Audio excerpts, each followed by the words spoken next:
Bonjour les néo-campagnards, c'est Marjorie.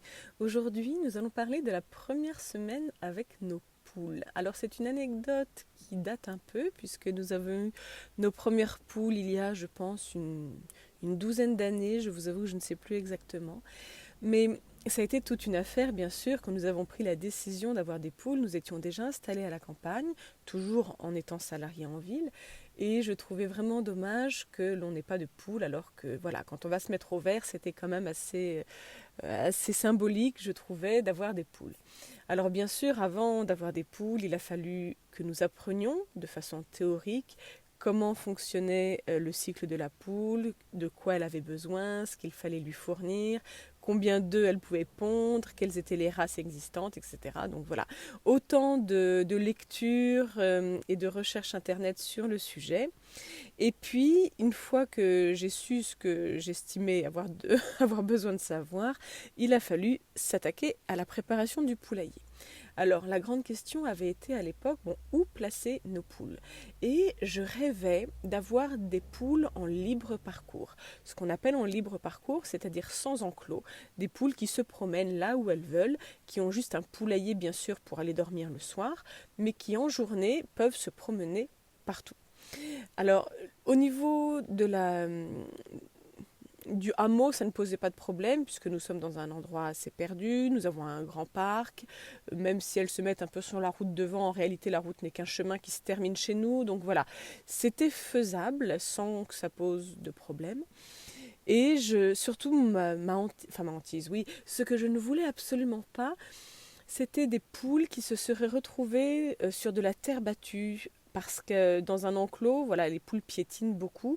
Et c'est vrai qu'on a vite fait de se retrouver avec un enclos, même qui au départ pouvait peut-être être enherbé, mais qui se retrouve en réalité à être complètement nu et être de la terre battue. Et je trouvais ça vraiment triste d'avoir des poules dans la terre battue, alors que c'est tellement beau de voir des poules dans l'herbe. Donc c'est dans cet esprit-là que je souhaitais avoir des poules en libre parcours. Donc il a fallu, bon c'était déjà un souci de moins parce que pas d'enclos à préparer, mais il fallait du coup trouver un endroit pertinent pour le poulailler. Et nous avons eu l'idée de prendre et de transformer un ancien four à pain qui est accolé à la maison et qui ne peut pas fonctionner parce que le four n'est pas en état.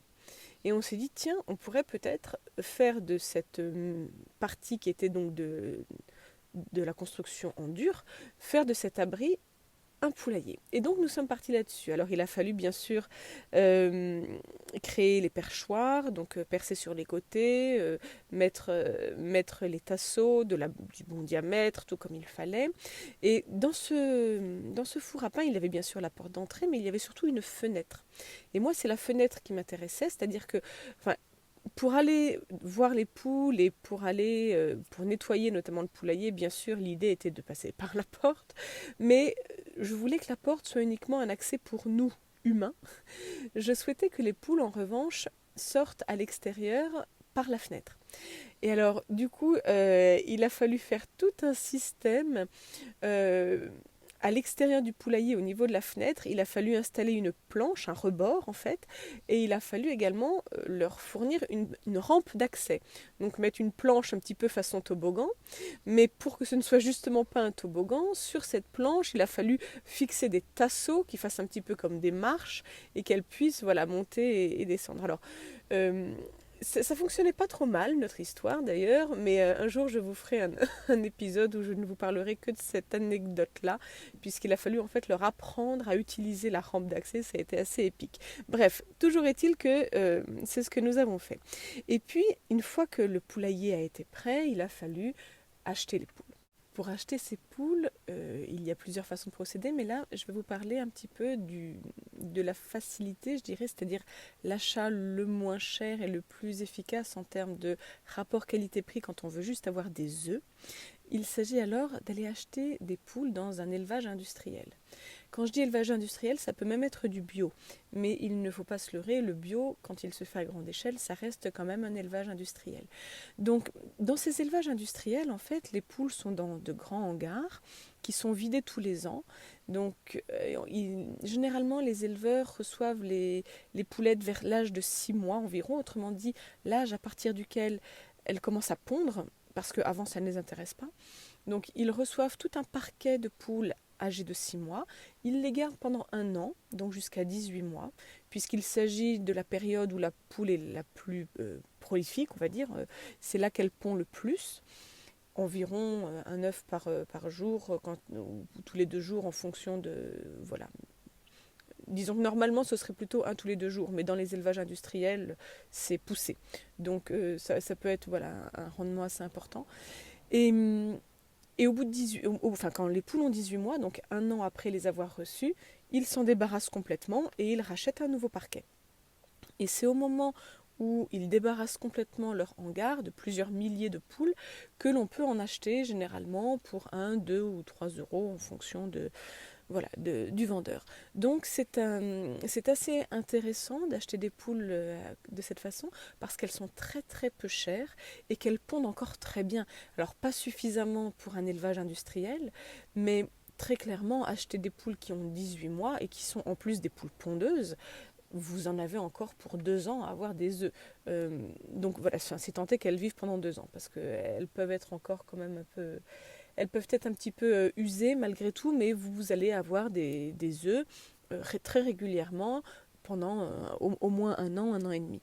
Donc c'est quand même intéressant. Il faut savoir que la durée de vie d'une poule, c'est 4 ans. C'est pas énorme, hein.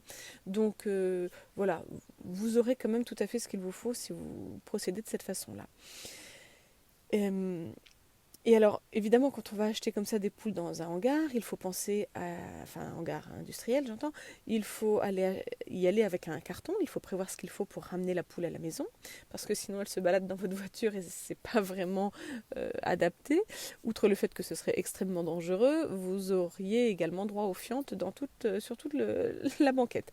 Donc, pensez bien à y aller avec un carton percé pour pouvoir trimballer vos poules. Alors, vous n'aurez pas le choix des poules, c'est le vendeur qui ira les chercher dans le hangar et qui vous en attrapera 1, 2, 3, 4, 5 en fonction du nombre que vous voulez prendre.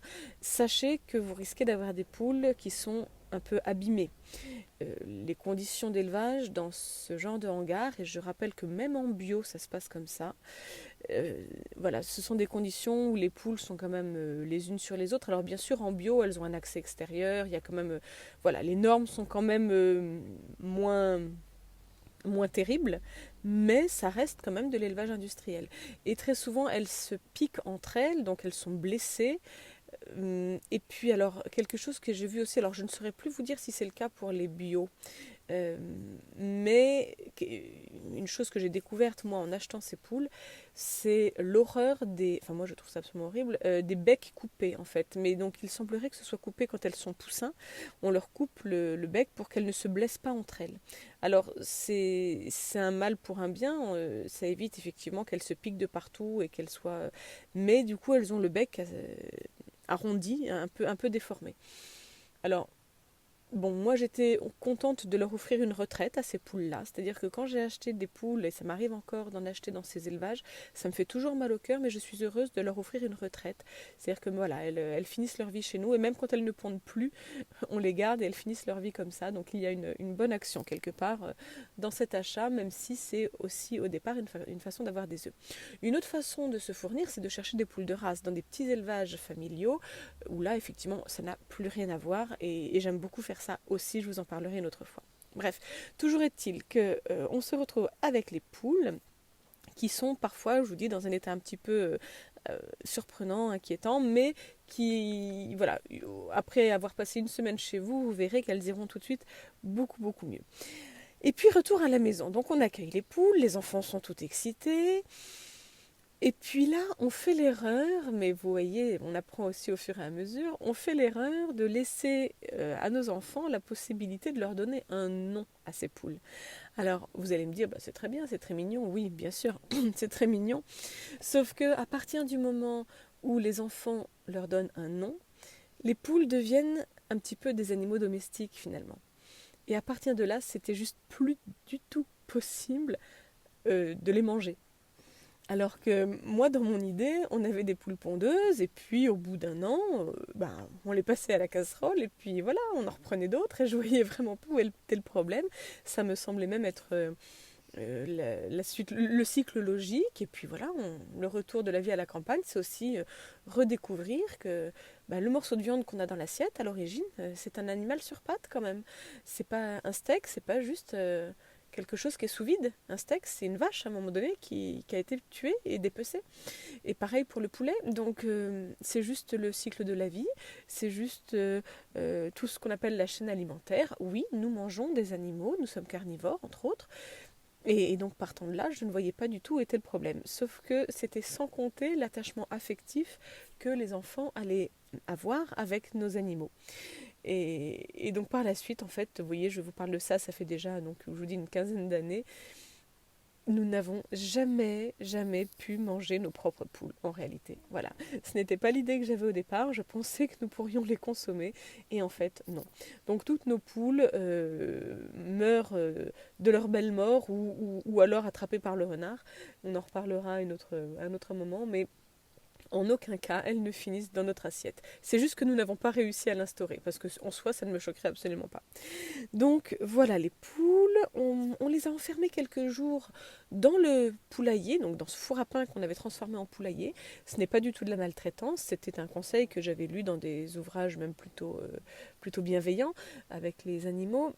Il s'agit juste de leur apprendre que maintenant c'est là leur maison.